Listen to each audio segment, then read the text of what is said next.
$220 এটাকে তো মনে হয় আতা ফল বলে না নোনা ফল বলে।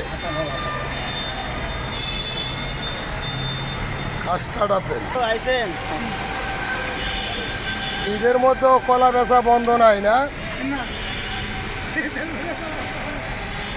ব্যবসায় জীবনের ঝুঁকি রেখে ছেলেমেয়ের জন্য সব সময়ের জন্যই গভীর রাত পর্যন্ত উনি এই ব্যবসা করেন।